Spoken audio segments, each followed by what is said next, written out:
Halo sobat-sobat, selamat datang di YouTube channel Heni Widiarani. Kali ini aku akan membawakan kisah horor karya sendiri, kelanjutan dari kisah sebelumnya yang berjudul Sumur Terkutuk bagian akhir. Kisah ini hanyalah fiktif belaka, tidak ada unsur yang berkaitan dengan kehidupan nyata. Sebelum dimulai ceritanya, jangan lupa di subscribe ya. Bagi yang subscribe, aku doakan kalian masuk surga. Terima kasih sobat-sobat dan selamat mendengarkan. Inilah alur ceritanya.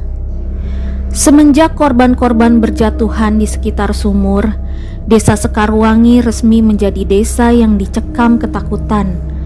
Tanah di sekitar sumur kini dijuluki tanah terkutuk oleh warga. Tidak ada yang berani mendekati area itu bahkan di siang hari. Pak Tirto yang awalnya senang dengan perkembangan ini mulai merasa gelisah. Ini tidak sesuai dengan rencananya. Ia memang ingin membuat warga takut mendekati tanah tersebut, tapi tidak dengan cara membunuh warga secara acak. Semakin banyak korban, semakin besar kemungkinan ada penyelidikan serius yang akan membongkar kejahatannya. Bagaimana aku bisa menjual tanah itu jika situasinya seperti ini? Gerutunya pada Wijaya. Tidak ada pengusaha yang mau membeli tanah yang konon terkutuk, bahkan dengan kualitas tanah sebagus itu. Bagaimana kalau kita cari dukun untuk mengusir roh itu, Pak? Usul Wijaya. Pak Tirto menatap ajudannya dengan tatapan menimbang. Kau percaya hantu, Wijaya? Wijaya tersenyum tipis. Saya tidak perlu percaya untuk memanfaatkannya, Pak. Yang penting warga percaya bahwa tanah itu sudah bersih setelah dibacakan mantra oleh dukun. Pak Tirto mengangguk-ngangguk. Kau benar, ide bagus. Carilah dukun terkenal yang namanya sudah didengar banyak orang, bukan sembarang dukun kampung. Dan begitulah Wijaya kembali 3 hari kemudian dengan seorang pria tua bertubuh kurus, kering yang memperkenalkan diri sebagai Ki Brajamusti, dukun terkenal dari kota yang konon dapat berkomunikasi dengan alam gaib.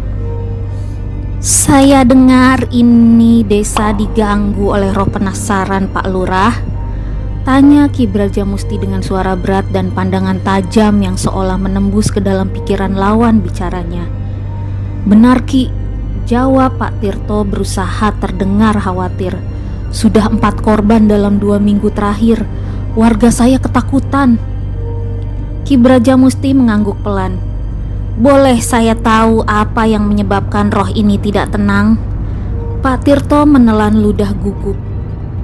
Kami tidak tahu pasti. Seorang gadis tewas tenggelam di sumur beberapa bulan lalu. Mungkin karena itu. Tenggelam ya, gumam Ki Brajamusti penuh selidik. Tidak ada unsur kekerasan? Tentu saja tidak, sangga Pak Tirto sedikit terlalu cepat. Itu murni kecelakaan. Ki Brajamusti menatap Pak Tirto lama seolah menimbang kebenaran ucapannya. Baiklah, saya akan melakukan ritual pengusiran roh besok malam saat bulan purnama. Siapkan ayam hitam, kembang 7 rupa, dan kemenyan. Keesokan malamnya di bawah cahaya bulan purnama yang pucat, Ki Brajamusti memulai ritualnya.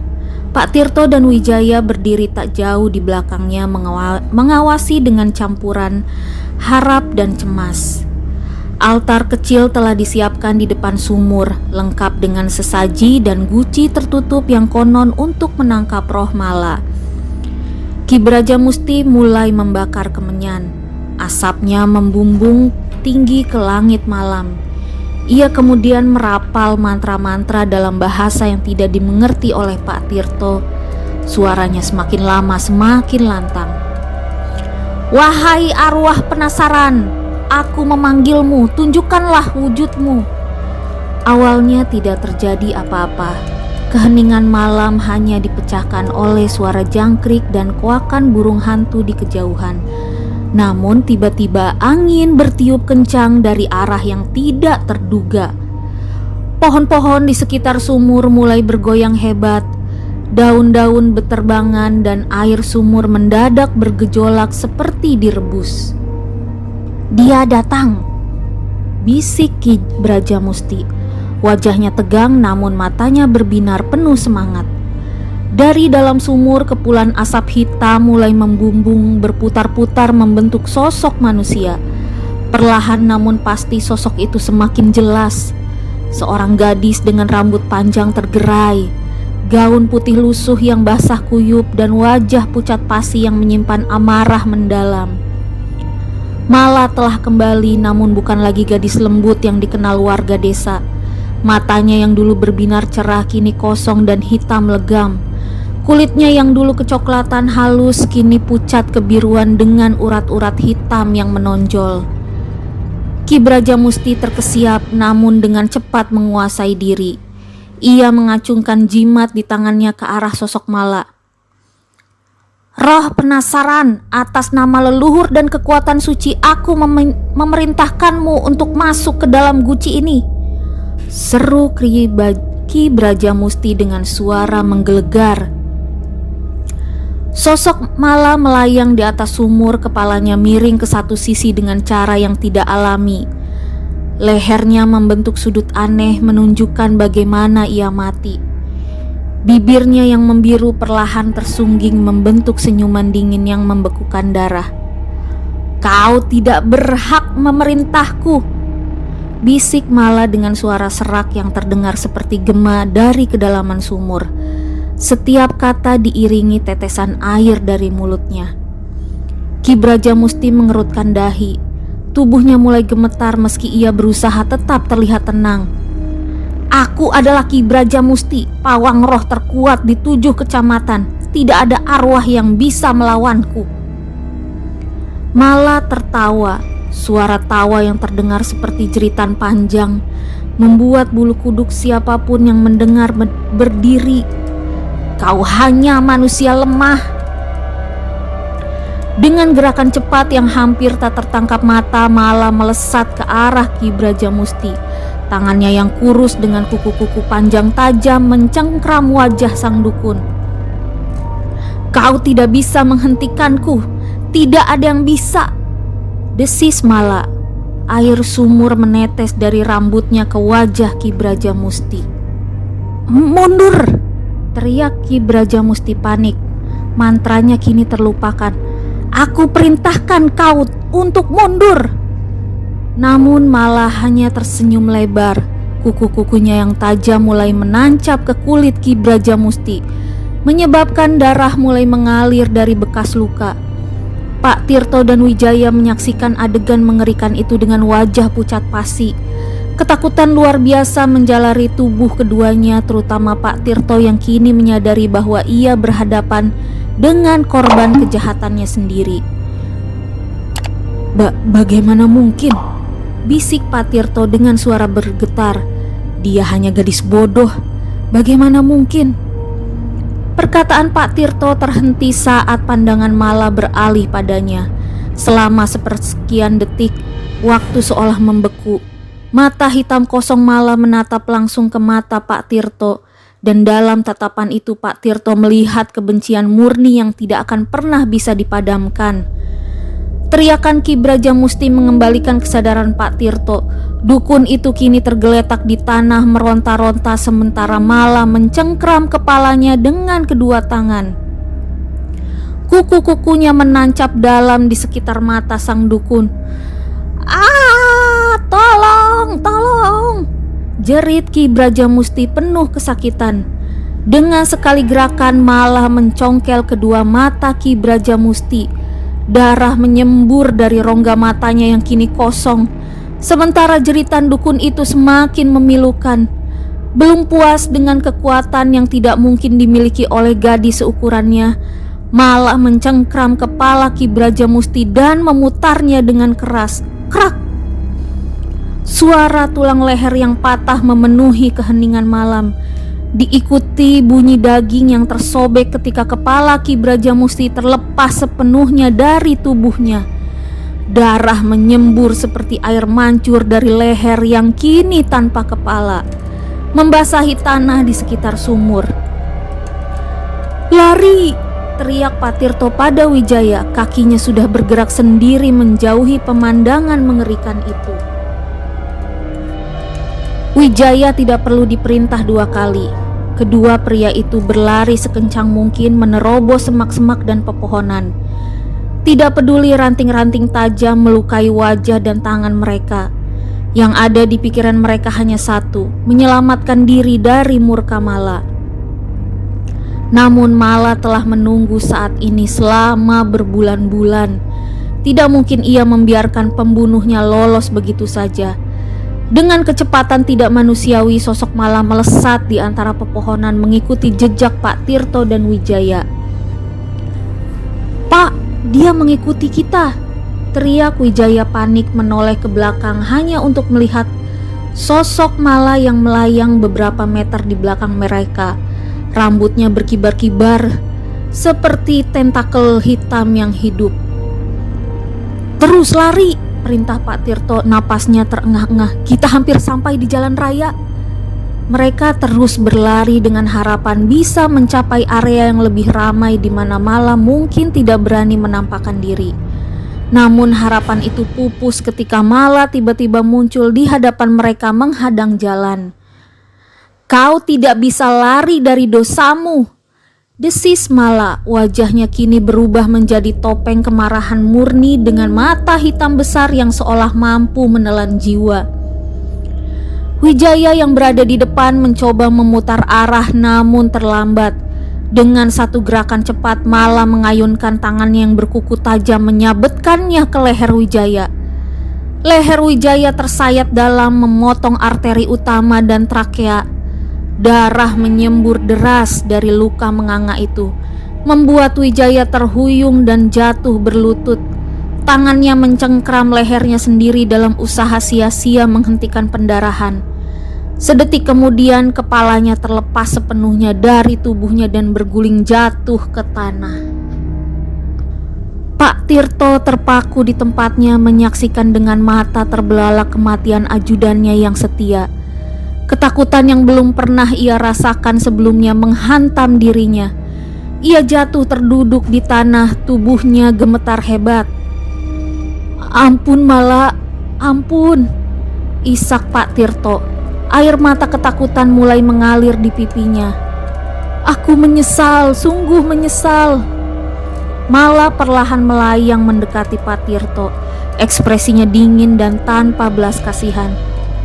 "Aku akan menyerahkan diri pada polisi," janji Pak Tirto di tengah ketakutannya. "Aku akan mengakui semua perbuatanku. Aku akan dipenjara seumur hidup. Bukankah itu yang kau inginkan? Keadilan?" Mala berhenti sejenak seolah mempertimbangkan perkataan Pak Tirto. Pak Tirto merasakan secercah harapan mungkin ia masih bisa selamat malam ini. Namun harapan itu pecah berkeping-keping ketika Mala kembali tersenyum. Senyum yang sama sekali tidak mencapai matanya yang kosong dan dingin. "Terlambat," bisik Mala. "Kau harus merasakan apa yang aku rasakan." Dengan gerakan yang tak tertangkap mata, Mala menerjang ke arah Pak Tirto. Kuku-kukunya yang tajam merobek perut Pak Tirto, menembus kulit dan ototnya hingga mencapai organ dalam. Pak Tirto meraung kesakitan. Tangannya berusaha menahan usus yang mulai terburai keluar dari perutnya yang terkoyak.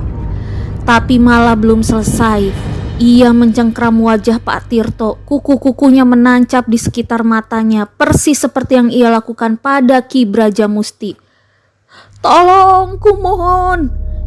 rintih Pak Tirto di sela-sela kesakitan luar biasa.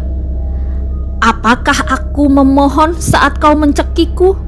tanya Mala. Suaranya sedingin es. Dengan satu sentakan keras, Mala mencongkel kedua mata Pak Tirto. Jeritan kepala desa itu membahana di keheningan malam, mengirimkan getaran ketakutan pada siapapun yang mendengarnya dari kejauhan. Tidak berhenti sampai di situ, Mala mencengkram kedua tangan Pak Tirto dan dengan kekuatan supernatural menariknya hingga terlepas dari persendian. Darah menyembur deras dari lubang di mana kedua lengan itu dulu berada. sementara Pak Tirto masih hidup, merasakan setiap detik penderitaan itu. Sebagai sentuhan akhir, Mala mencengkram kepala Pak Tirto dan memutarnya dengan keras, mematahkan tulang lehernya hingga hampir terpisah dari tubuh. Suara tulang yang patah dan otot yang sobek bergema di udara malam, diikuti keheningan yang mencekam ketika tubuh Pak Tirto akhirnya berhenti bergerak. Mala berdiri tegak di samping mayat mantan majikannya. Tubuhnya yang tembus pandang kini terlihat lebih solid, seakan-akan rasa dendamnya yang terpuaskan telah memberikan kekuatan padanya. "Sekarang kau merasakan apa yang kurasakan," bisiknya pada jasad Pak Tirto yang tak lagi bernyawa. Pagi menjelang di desa Sekarwangi, sinar matahari perlahan menembus celah-celah daun, menciptakan pola bayangan yang menari-nari di tanah. Burung-burung berkicau menyambut hari baru seolah tidak terjadi kengerian apapun semalam. Bu Tirto, istri Pak Tirto, terbangun dengan perasaan tidak enak. Suaminya tidak pulang semalaman. Terakhir kali ia melihatnya, Pak Tirto mengatakan akan pergi ke tanah terkutuk bersama seorang dukun untuk menyelesaikan masalah hantu Mala yang mengganggu desa. "Pak Agus, tolong cari Pak Tirto," perintah Bu Tirto pada salah satu pembantu prianya. "Saya khawatir terjadi sesuatu pada beliau." Pak Agus mengangguk meski wajahnya menunjukkan keengganan. Baik Bu, tapi tanah itu..." "Saya tahu," potong Bu Tirto. "Carilah beberapa warga yang berani menemani. Bawalah tombak dan golok untuk berjaga-jaga." Dengan berat hati, Pak Agus mengumpulkan beberapa pemuda desa yang cukup berani atau cukup bodoh untuk menemaninya mencari Pak Tirto. Mereka membawa berbagai senjata tradisional dari golok hingga tombak, bahkan ada yang membawa jimat pemberian dukun setempat. "Ingat, kita hanya mencari Pak Tirto," kata Pak Agus pada rombongan kecil itu. "Kalau ada tanda-tanda bahaya, langsung lari, mengerti?" Semua mengangguk tegang. Keringat dingin mulai membasahi dahi mereka saat kaki-kaki mereka melangkah mendekati area sumur yang kini dikenal sebagai tanah terkutuk. Namun betapa terkejutnya mereka ketika tidak terjadi apa-apa saat mereka memasuki area tersebut. Tidak ada angin kencang, tidak ada suhu mendadak dingin, tidak ada bisikan-bisikan mengerikan. Semua tanda-tanda kehadiran roh jahat yang selama ini mereka dengar dari cerita warga yang pernah mendekati area itu tidak ada. "Aneh," gumam salah satu pemuda. "Sepertinya normal saja." Keanehan itu terjawab ketika mereka tiba di dekat sumur. Pemandangan mengerikan menyambut mereka. 3 mayat tergeletak dalam kondisi mengenaskan. Ki Braja Musti tanpa kepala, Wijaya dengan leher putus, dan yang paling mengerikan, Pak Tirto dengan perut terkoyak tanpa mata, kedua lengan terlepas dan leher hampir putus. "Ya Tuhan!" Pak Agus terhuyung mundur. Perutnya bergolak hebat melihat pemandangan itu. Beberapa pemuda langsung muntah di tempat, sementara yang lain membeku dalam ketakutan. Kita harus memberitahu polisi," kata salah satu pemuda setelah menguasai diri. Mereka segera kembali ke desa untuk melaporkan penemuan mengerikan itu. Dalam hitungan jam, polisi dari kecamatan datang dan mengamankan TKP. Berita kematian Pak Tirto menyebar dengan cepat, menciptakan ketakutan baru di desa Sekarwangi. Yang mengejutkan, tidak satu pun dari mereka yang mencari dan menemukan mayat-mayat itu mengalami gangguan supernatural. Tidak ada yang diserang roh Mala seperti korban-korban sebelumnya. Seolah-olah Mala telah pergi dengan tenang setelah dendamnya terpuaskan. Penyelidikan polisi menemukan bukti-bukti yang mengarah pada kemungkinan bahwa Pak Tirto terlibat dalam kematian Mala. Kesaksian Mbok Tukina menjadi kunci pembuka tabir misteri yang selama ini menyelimuti desa Sekarwangi. "Saya melihat dengan mata kepala saya sendiri," kata Mbok Tukina di hadapan penyidik. Air matanya mengalir deras. "Anak saya dibunuh oleh Pak Tirto, lalu jasadnya dibuang ke sumur." Perlahan namun pasti kebenaran terungkap. Semua kejahatan Pak Tirto dari pembunuhan Mala hingga rencana penjualan tanah warisan untuk kepentingan pribadi terbongkar di hadapan warga desa. Kemarahan dan kekecewaan menyelimuti warga Sekarwangi yang selama ini memandang Pak Tirto sebagai pemimpin teladan. 6 bulan setelah kematian Pak Tirto, desa Sekarwangi kembali menemukan kedamaiannya. Sumur tua yang sempat menjadi sumber kekuatan kini direnovasi dan dijadikan monumen peringatan atas tragedi Mala. Setiap tanggal kematian Mala, warga berkumpul di sekitar sumur untuk menyalakan lilin dan berdoa, meminta pengampunan atas ketidakpedulian mereka terhadap nasib malang gadis itu. Mbok Tukina kini tinggal di rumah kecil yang dibangun untuknya oleh warga desa sebagai bentuk penebusan. Ia sering terlihat melamun di depan rumahnya, matanya menerawang jauh seolah berbicara dengan putrinya di alam lain.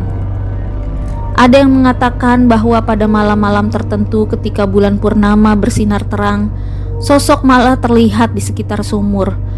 Bukan lagi sebagai hantu pendendam, melainkan sebagai roh yang damai dengan wajah cantik seperti dulu sebelum kematian menjemputnya. Namun kali ini ia tersenyum tulus seolah berterima kasih pada siapapun yang mengunjungi sumur untuk mengenangnya.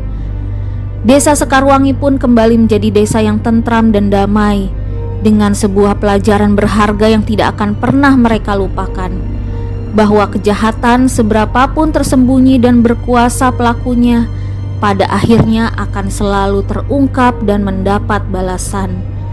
Karena seperti yang dipercaya nenek moyang mereka, air tenang menghanyutkan, dan air sumur tempat Mala dibuang meski tampak tenang di permukaan menyimpan kisah pilu dan amarah yang siap menghanyutkan siapapun yang berani menodainya dengan kejahatan. Demikianlah kisah horor mengenai Sumur Terkutuk bagian akhir. Semoga kalian merasa terhibur dan merasakan sensasi pengalaman horor yang tersaji di cerita ini. Terima kasih telah mendengarkan kisah horor dari aku. Jangan lupa di-subscribe ya, biar aku tambah semangat nyeritain kisah-kisah horor lainnya. Sampai jumpa lagi. Bye-bye.